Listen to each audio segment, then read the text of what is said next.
Un premier mot pour commencer. Permettez-moi de vous dire à quel point je regrette de ne pouvoir être parmi vous aujourd'hui à un moment où mes collègues brésiliens ont besoin de tous les soutiens dont ils peuvent disposer. Mais les circonstances en ont décidé autrement. Et je le regrette d'autant plus du fait de la question que vous avez choisi d'aborder au cours de cette session, celle des limites du discours. Car il se trouve que vos préoccupations rencontrent les miennes selon des modalités que je voudrais préciser pour introduire brièvement cet exposé, qui s'intitule « Aux limites du discours, Paris, capitale de la folie, à la fin du XIXe siècle ». Je viens en effet de rééditer en France un traité de psychiatrie publié par le docteur Paul Garnier en 1890, intitulé « La folie à Paris ». Garnier était médecin-chef de l'infirmerie spéciale de la préfecture de police de Paris et chargé à ce titre du traitement des aliénés que la police ramassait chaque jour sur les pavés de la capitale. Il les interrogeait, posait un diagnostic et les orientait. C'est dire qu'il avait affaire quotidiennement aux paroles de ceux dont les discours ne font pas sens, de ceux que l'on nomme des insensés. Il écoutait leur délire. Et nous voilà bien avec les divagations de ces aliénés parisiens confrontés aux limites, aux bords, aux marges et peut-être même à un au-delà des discours. Là où les mots se verraient dépouillés de leur rationalité signifiante pour ne rien laisser entendre d'autre que la voix incohérente de la folie. Je voudrais ici suggérer, bien au contraire, que ces délires font sens et constituent des objets de discours et d'histoire à part entière, parfaitement légitimes. Pour peu qu'on y prête attention, les délires en disent long, bien évidemment, sur la pathologie mentale de qui les profère, mais aussi, et c'est cela qui m'intéresse avant tout ici, sur des troubles bien plus ordinaires, des inquiétudes bien plus générales, qui traversent la société tout entière. Je voudrais donc avancer ici une idée fort simple, mais qui n'a guère été interrogée. On entend, dans les mots de la folie, les échos amplifiés de l'histoire. On perçoit, dans les errements de la déraison, le spectre des anxiétés les plus communes. On distingue, aux limites du discours, le cœur même des bouleversements de la vie sociale et politique. Mais il faut, pour cela, écouter ce que ces égarés ont à dire. Que disent-ils donc ?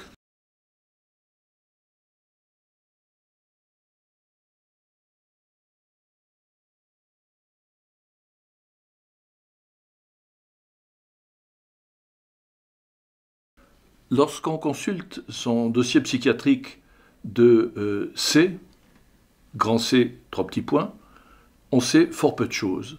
L'initiale de son nom, ses 48 ans d'âge et sa profession, journalier. Le tout assorti d'un diagnostic. Je cite, « C est un dégénéré héréditaire que de nombreux accès délirants ont mené à plusieurs reprises dans les asiles d'aliénés. Un illuminé auquel Dieu s'est révélé dans le fracas de la foudre. » Fin de citation. Et en effet, la nuit du vendredi saint 1876, un orage se déchaîne, il l'enveloppe de feu et une voix s'élève qui lui dit « C'est à toi que je délègue ma toute-puissance, quand je te dirai « marche », tu obéiras sans chercher à en savoir plus long. » L'ordre lui parvient quelques jours plus tard, C se met donc en marche. Sinon que si la mission est incontestablement divine, son exécution reste parfaitement républicaine. C'est à la Chambre des députés que C se rend. Et conduit, il revient 8 jours plus tard. Renvoyé à nouveau, le voilà de retour une 3e fois. On l'arrête, on l'enferme, on le relâchera. Le 14 juillet 1880, cependant, jour de religion républicaine s'il en fut, la voix retentit à nouveau. Je cite, « Tu iras dans 2 heures à l'Arc de Triomphe, ta main s'élèvera vers le ciel, et aussitôt la foudre t'obéira. » Fin de citation. Aussitôt dit, aussitôt fait. Immédiatement, Un éclair m'éblouit, dit C, et fut suivi d'un formidable coup de tonnerre. À la suite de quoi les cieux, apparemment satisfaits, restent muets pendant 1 an. Mais le 13 juillet 1881, poursuit-il, je me rends au palais de l'Élysée pour sommer le président de la République de me céder la place. Et, pour mieux affirmer mon droit, je laissai un document. Retour immédiat à l'asile. De Charles D., 42 ans, jardinier, on n'en saura guère plus, sinon le détail de ses libations quotidiennes. 30 centilitres d'eau-de-vie chaque matin, et une quantité à peu près égale dans le courant de la journée. À quoi il convient d'ajouter environ 2 litres de vin et quelques verres d'absinthe. On en apprend plus en revanche sur ce qui le tourmente. On s'introduit chez lui, on pollue son domicile. L'urine du voisin s'y répand, on place des excréments jusque dans sa soupière, on empoisonne son lit. Un délire d'empoisonnement généralisé l'entraîne bientôt dans une fuite éperdue. Il traverse un jardin, franchit un mur, retombe dans la rue, on l'arrête, on l'enferme. Au parterre de l'Opéra-Comique, l'obsession de ce père de famille, tailleur de profession, est d'une toute autre nature. Venu assister à une représentation de l'Acmé, il en est sûr, la cantatrice n'a Dieu que pour lui. Anonyme et obscur, perdu dans la foule, il ne manque désormais aucune représentation.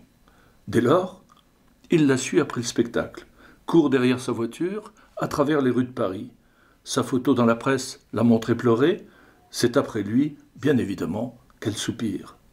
Un beau jour, il s'enhardit, se présente à son hôtel, porteur d'une lettre, bafouille quelques mots, on le soupçonne, on l'arrête, on le fouille, il portait un revolver, il finit à l'asile. Quel lien y a-t-il donc entre ces divagations d'individus anonymes, recueillies et soigneusement transcrites par le docteur Paul Garnier dans sa folie à Paris? La charge héréditaire, tout d'abord, qu'il perçoit dans ces 3 cas, comme dans bien d'autres, dans la différence des diagnostics qu'il formule à leur égard. Folie des grandeurs du premier, délire de persécution du second, érotomanie, enfin, du troisième.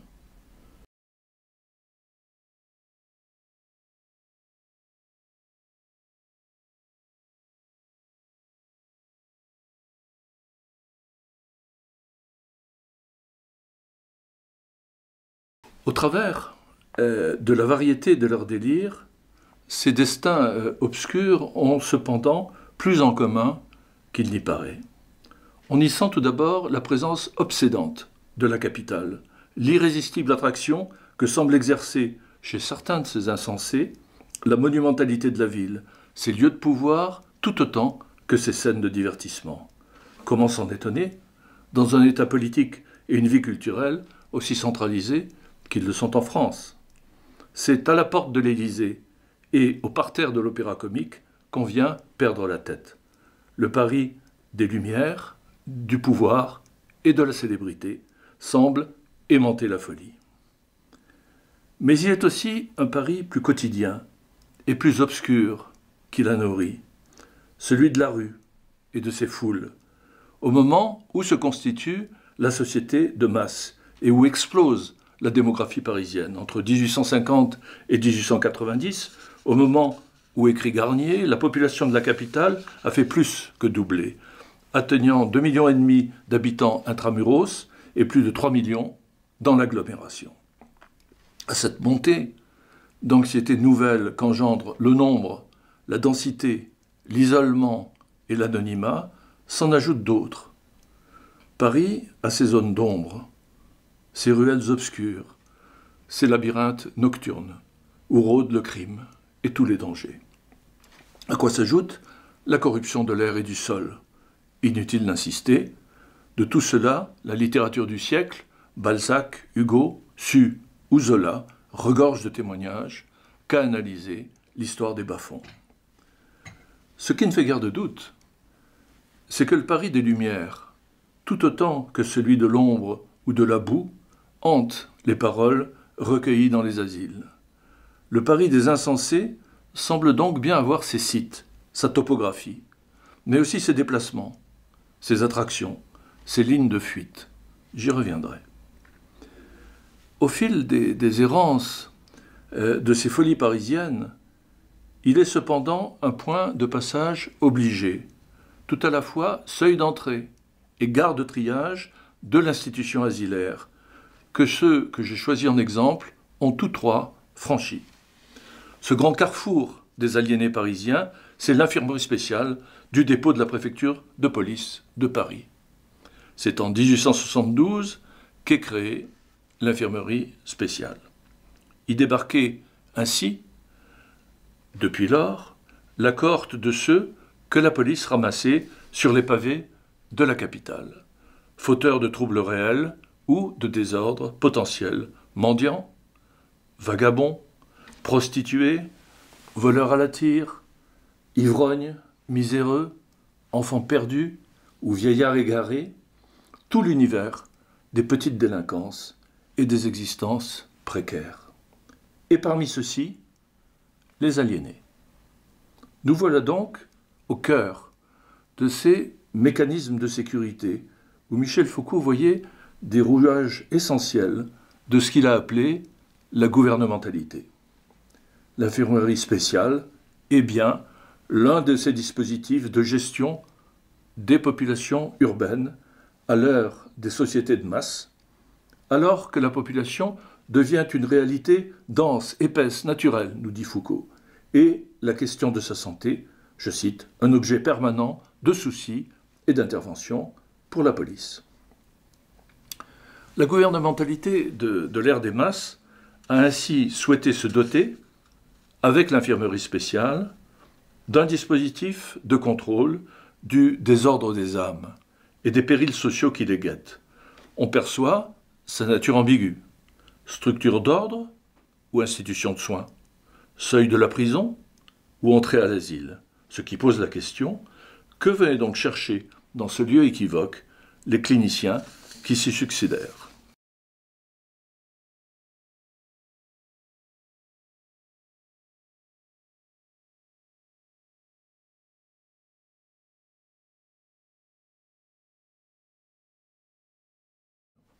Si l'on en croit Garnier, un poste d'observation à nul autre pareil au sein de ce qu'il appelle le véritable quartier général de la folie. Car celle-ci s'y donne à voir dans toute la variété de ses espèces. C'est bien là, poursuit-il, qu'on conduit des individus en pleine phase agissante et démonstrative de leur folie, dans toute la vivacité de ces manifestations délirantes. Une sorte d'épanouissement du délire, je le cite, une déraison à l'état brut, en pleine floraison verbale. Ce qu'a pu résumer de façon lapidaire le successeur de Garnier à la tête de l'institution, je le cite, à l'infirmerie spéciale, les malades y arrivaient tout chaud. C'est là, conclut Garnier, que le malade apporte, je le cite, comme le reflet de son milieu social, et tout révèle qu'hier encore, il se trouvait mêlé au mouvement de la vie ordinaire. Mêlé au mouvement de la vie ordinaire. Cette dernière phrase dit, à sa manière, ce qui fait le fond de mon intérêt pour cette institution et pour les discours qui y circulent. Dans une histoire des émotions que nous avons récemment publiée, Alain Corbin, Georges Vigarello et moi-même, j'ai tenté, dans un chapitre consacré à la peur, de poser la question de ce que pourrait être une histoire de l'anxiété. Projet complexe, au demeurant, que celui d'une telle histoire, si l'on s'en tient à l'idée freudienne que si la peur a bien un objet, si elle est concentrée sur l'objet, comme dit Freud, l'anxiété, quant à elle, en fait abstraction. Ce qui ne veut pas dire qu'elle n'ait pas d'objet, mais qu'elle en a un qu'on ne connaît pas.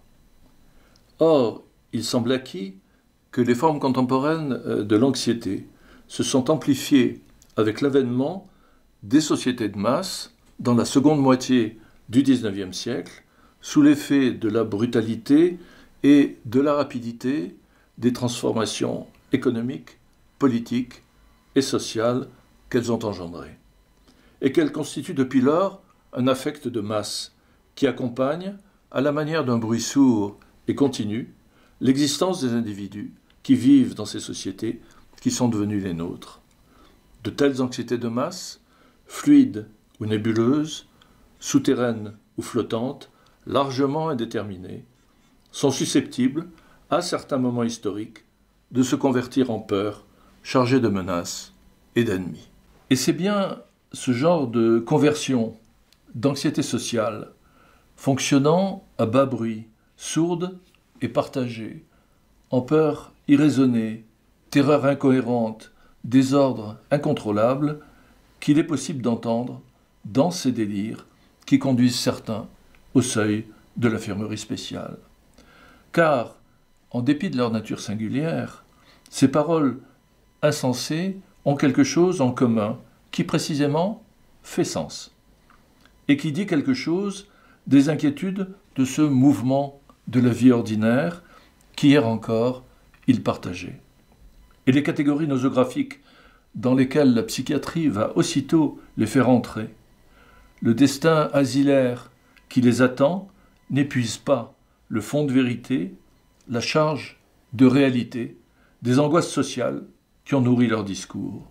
Ceux-ci sont l'écho amplifié de plaintes sourdes, la clameur divagante, le bruit déformé d'inquiétudes communes.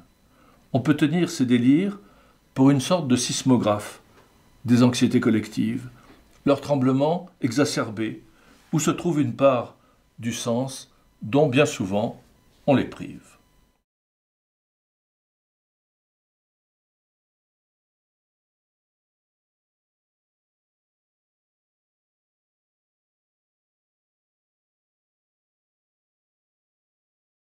Ce travail répond encore à une autre préoccupation que bien d'autres partagent, celui de contribuer à une histoire vue d'en bas, a history from below, comme la nomme l'historiographie anglo-saxonne. Les exemples sont nombreux de ceux qui ont tenté de faire entendre les voix que l'histoire oublie ou néglige. Cela a été le plus souvent le cas pour les paroles des humbles ou des dépossédés, bien moins fréquemment pour celles de ceux qui se sont trouvés dépossédés de leur bien ultime, celui de leur raison. Cela revient donc, du point de vue historique, à réhabiliter le délire comme source documentaire à part entière. Dit en autre chose, une voix commune, discernable, au sein des balbutiements insensés de la déraison. Ou en d'autres termes, ne pas réduire l'histoire de la folie à celle de la psychiatrie, ou encore à celle de l'enfermement, et faire des archives du délire un observatoire irremplaçable pour comprendre les conditions de vie au XIXe siècle et leurs conséquences dramatiques. Cela revient enfin, du point de vue, cette fois, de l'analyse des discours, à accepter de se détourner enfin d'une attention à peu près exclusive, portée jusque-là au discours normatif de pouvoir et de domination, pour s'aventurer aux limites du discours sur le continent obscur du délire. Ce qui pose un problème complexe d'analyse de ces discours. Pour en revenir à Garnier et à sa folie à Paris, c'est dans les formes rhétoriques attendues de l'exposé de cas cliniques que ce qui demeure des paroles du patient se trouve encadré.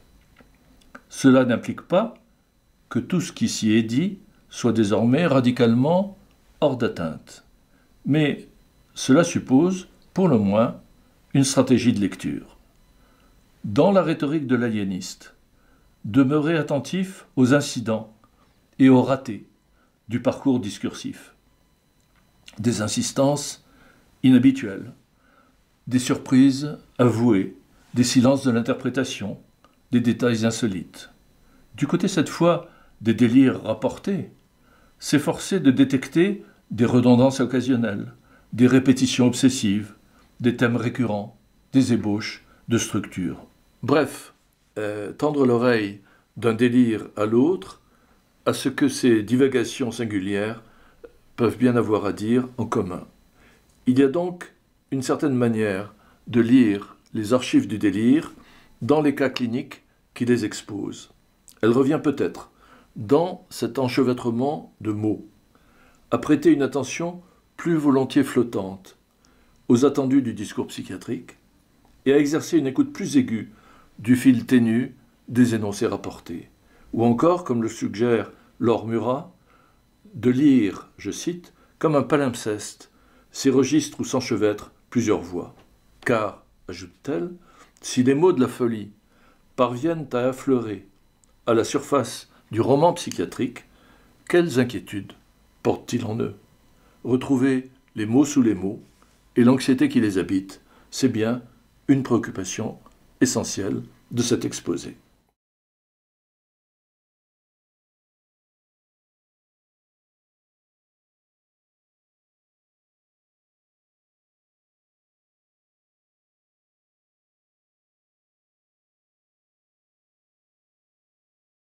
Le roman psychiatrique, si on choisit de conserver la métaphore, a ses figures d'autorité, ses structures narratives et ses objets.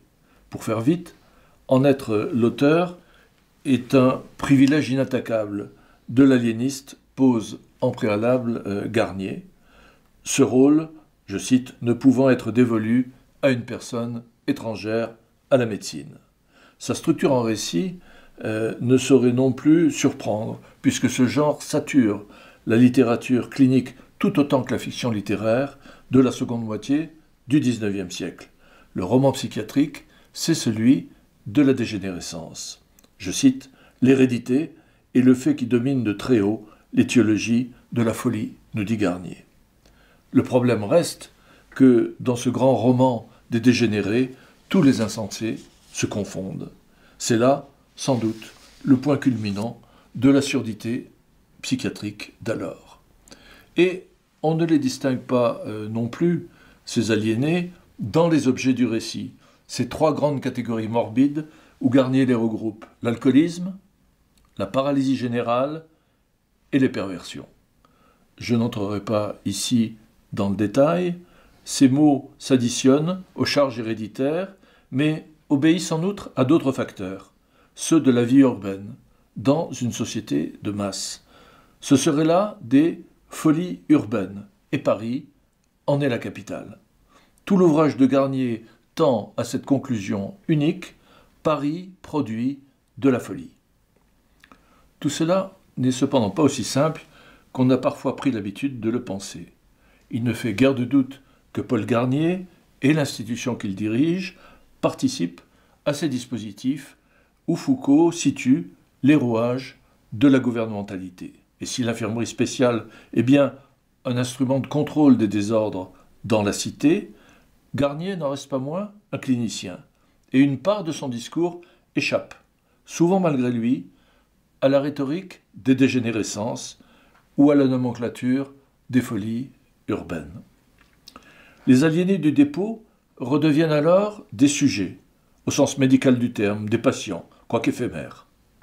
Et cela apparaît alors à certains indices quand se relâche ou se déchire la trame du filet discursif qui le plus souvent les enserre.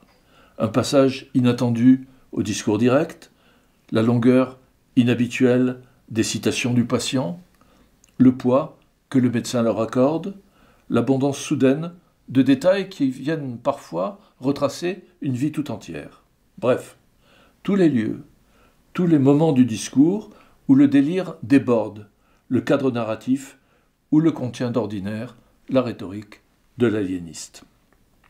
Un seul cas ne saurait, bien sûr, être significatif en soi. Mais ce qui fait sens, c'est le lien qu'on voit alors s'établir, de délire en délire, entre les mots, les objets, les inquiétudes partagées par ces récits d'infortune. Et il existe sans nul doute une figure centrale à cette voie commune, dont elle hante les discours, celle de la ville même, de Paris. Car si la ville, comme on l'a vu, produit de la folie, quant à elle, produit de la ville. Elle invente, ou plutôt, elle réinvente Paris. Et la ville devient alors, dans tous les sens du terme, la capitale des délires. Il fallait à C, on l'a dit, gravir les marches qui conduisent au sommet de l'Arc de Triomphe pour faire tonner la foule, puis se rendre à l'Élysée pour y remplacer son occupant. Il ne faut voir là rien d'exceptionnel. Le Paris des délires possède une géographie parfaitement délimitée, celle des hauts lieux de la folie qui attire irrésistiblement les pensionnaires de l'infirmerie spéciale. L'un se fait arrêter à la Chambre des députés, réussissant à y pénétrer pour lancer dans l'hémicycle son adresse aux représentants du peuple. Un autre placarde ses proclamations sur la statue qui s'élève place de la République. Un troisième convie Garnier chez lui et lui dit « Je vous ferai cadeau du modèle de ma tour en plâtre de 2500 mètres, grandeur naturelle. Vous verrez comme j'enfonce, monsieur Eiffel. Il me fait bien rire, votre monsieur Eiffel, avec sa pauvre petite tour de 300 mètres. Moi, dont la colonne vertébrale se hausse à volonté et va jusqu'à la Lune. » Fin de citation. On pourrait multiplier les exemples à l'infini. Arc de Triomphe, Palais Bourbon, Élysée, Place de la République, Tour Eiffel. C'est à Paris que la folie des grandeurs atteint des sommets. Il convient de prendre ceci littéralement. L'énumération de ces hauts lieux de la folie dessine la carte de ce que Garnier nomme le délire des grandeurs, c'est-à-dire une des topographies parisiennes de la paranoïa, récurrente à l'extrême dans les divagations recueillies à l'infirmerie. Ceux qui en souffrent, soudain pris d'un désir d'ascension, dirigent leurs pas là où quelque chose leur parviendra d'en haut. On pourrait aisément en conclure que Paris est bien le berceau de la folie des grandeurs, et n'entendre dans ces délires que la confirmation d'une banale évidence. La France est un pays où le pouvoir est centralisé à l'extrême. Cela ne serait pas véritablement entendre ce qu'ils disent. La France n'est pas un pays centralisé, nous dit le Paris des délires, mais pyramidal, dont la capitale, signifiant maître, occupe en toute éternité le sommet. Est-il ici bien nécessaire de rappeler le lieu choisi par le dernier de nos présidents de la République, soucieux de restaurer le pouvoir symbolique de la fonction, pour son discours inaugural? La pyramide du Louvre, les égarés en transit dans l'infirmerie spéciale, auraient pu en prédire l'emplacement il y a fort longtemps.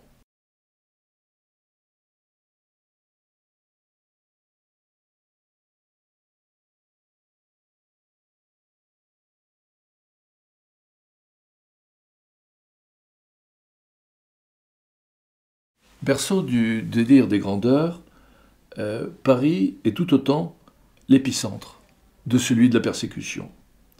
Les hauts lieux de la folie sont encore le siège de la plupart des théories du complot. Ferdinand X se présente le 24 août 1886 à un poste de police et déclare d'un air effaré que le hasard lui a permis de découvrir un complot contre la sûreté de l'État. Où en a-t-il donc entendu parler?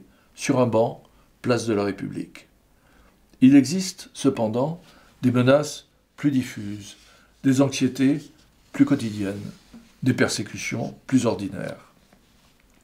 Ce sont tout d'abord celles ressenties au sein des foules, ce tumultueux océan de têtes humaines, comme dit Edgar Poe. Le persécuté croit entendre des allusions insultantes.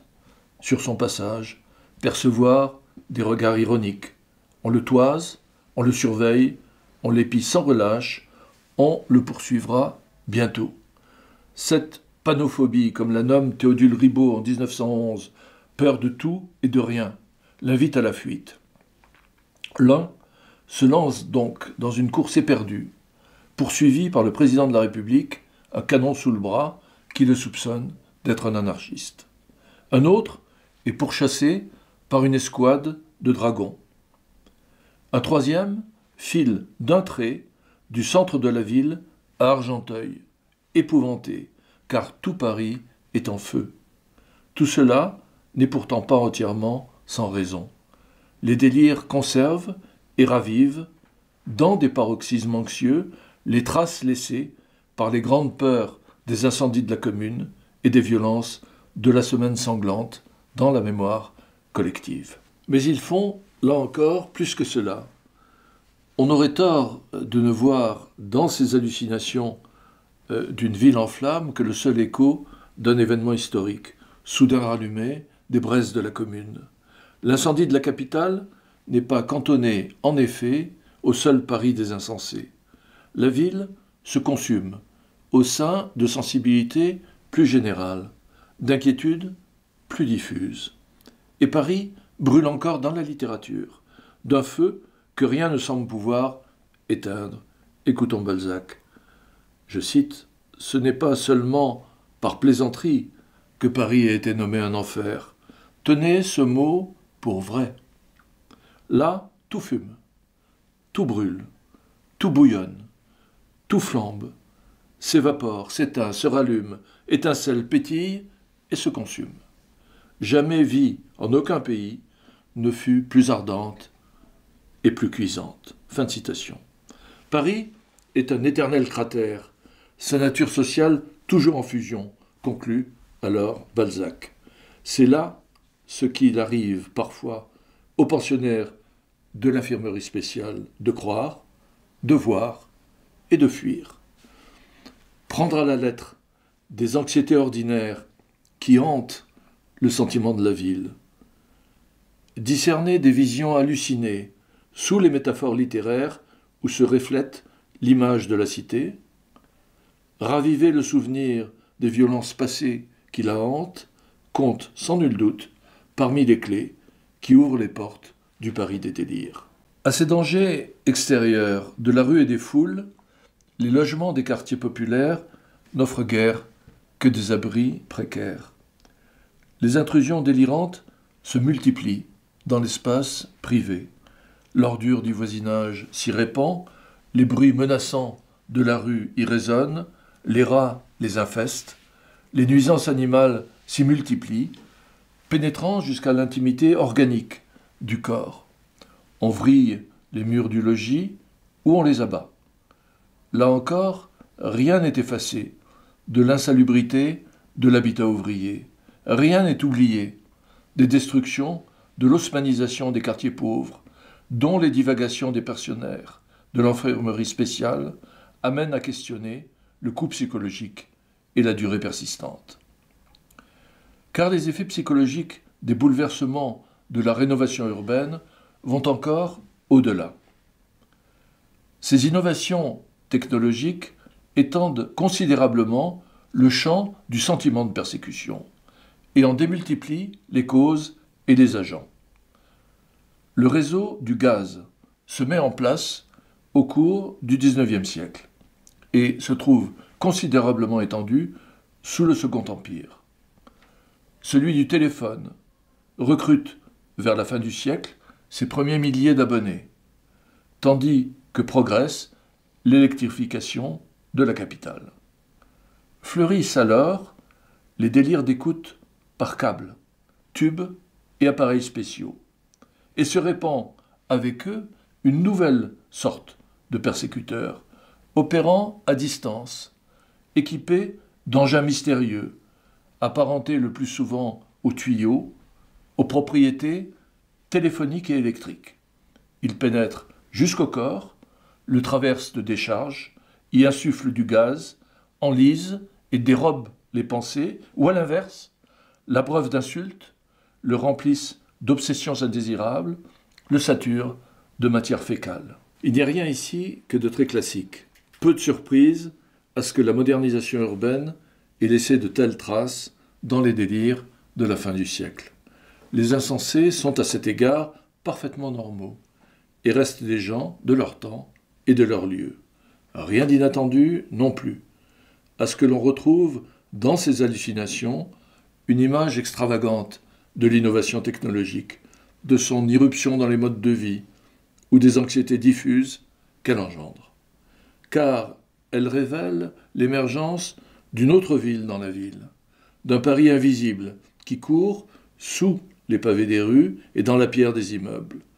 Le Paris tentaculaire des réseaux, des connexions et des flux, système nerveux du grand corps de la capitale.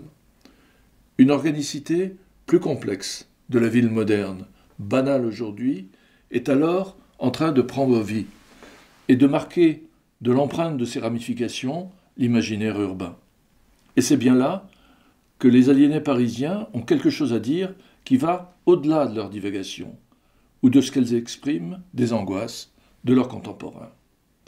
C'est en effet à même le corps propre de chacun que les branchements des organes de la ville pénètrent par effraction, pour le vider ou le remplir de pensée ou de matière. C'est-à-dire que les pensionnaires de l'infirmerie inventent avant l'heure les mécanismes de la machine à influencer, dont Victor Tosk démontrera en 1919 le fonctionnement pathologique. Mais ces délires de persécution à distance, soumis à la logique des câbles, des conduits et des tuyaux, nous invitent à penser au-delà de leur temps, un processus qui n'a fait depuis lors que s'amplifier et s'accélérer. Il y a sans doute aujourd'hui quelque chose à entendre des effets pathologiques de l'emprise sur chacun, des réseaux, des connexions et des flux, dont les délires de la fin du siècle consignent alors la naissance. C'était après tout le privilège du fou, dans nombre de sociétés traditionnelles, que de dire avant tout autre ce qui allait advenir.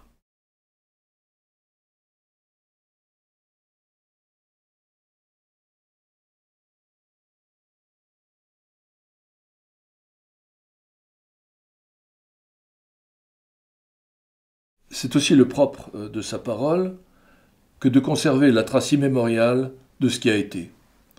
Car il y aurait un autre chapitre à ouvrir dans le Paris des délires, qui le montrerait à loisir, c'est celui du royaume des ombres, celui de la nuit. Écoutons à nouveau Garnier, je le cite. « La nuit est venue, le même homme, tout à l'heure raisonnable et maître de lui, s'émeut, s'inquiète, s'agite.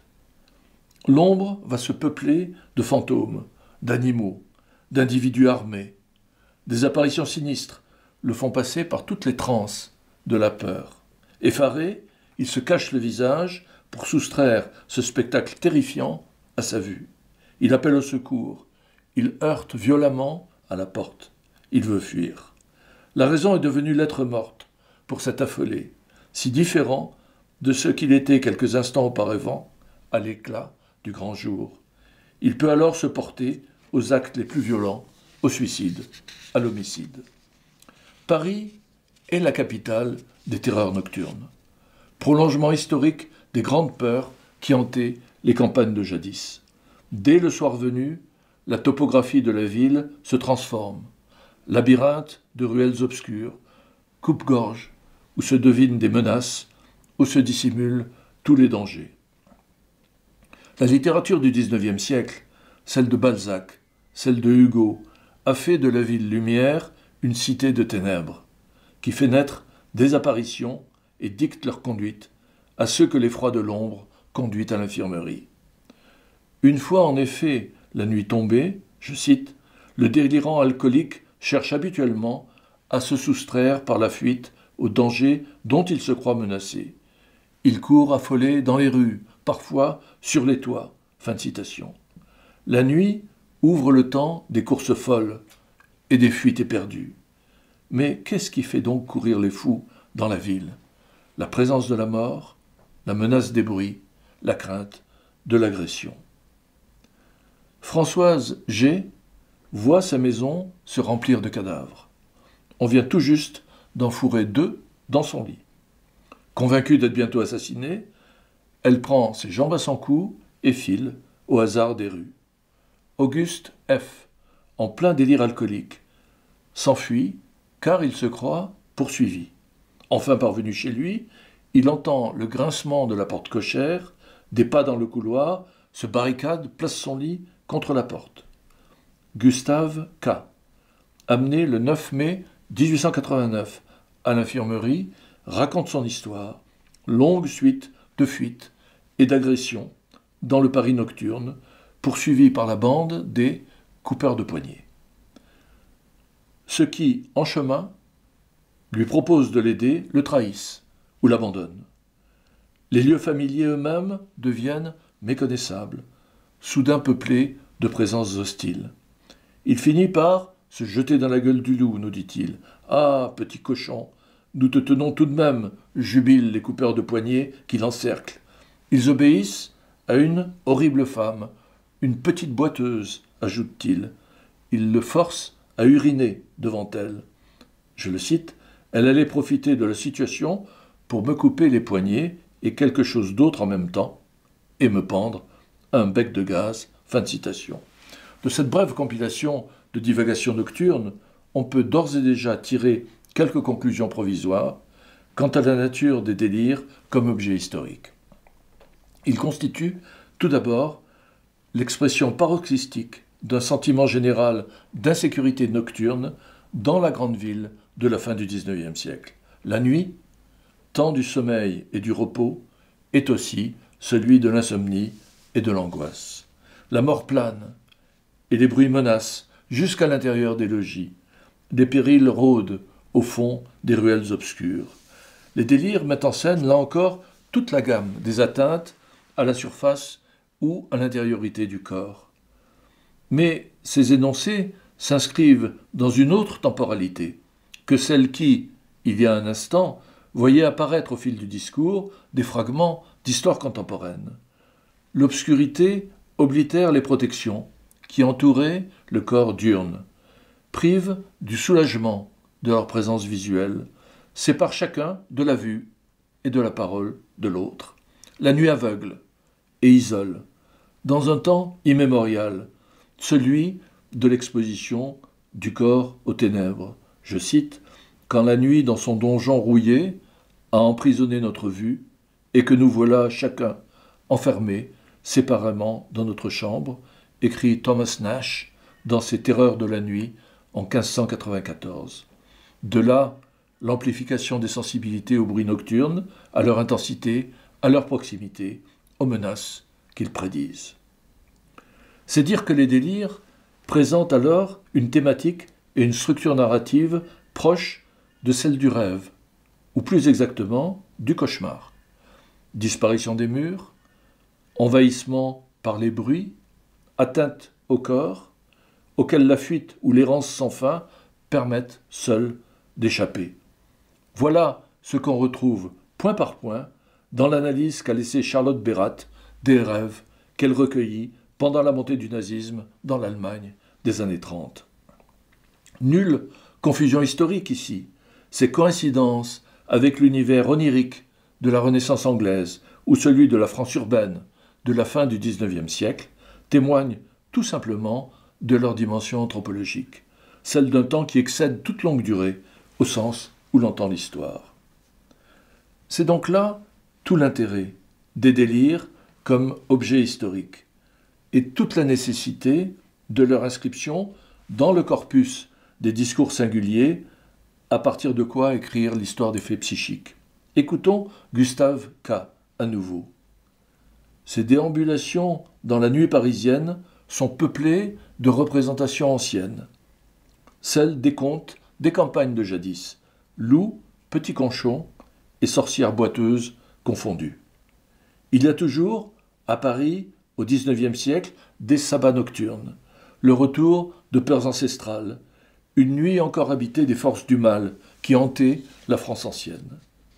L'imaginaire nocturne, ses rêves et ses délires sont à la fois historiques et anhistoriques, inscrits dans des durées multiples, complexes, dans une généalogie sédimentée, dont l'analyse réclame, au-delà du savoir de l'historien, celui de ceux auxquels les productions oniriques et pathologiques de l'esprit sont familières.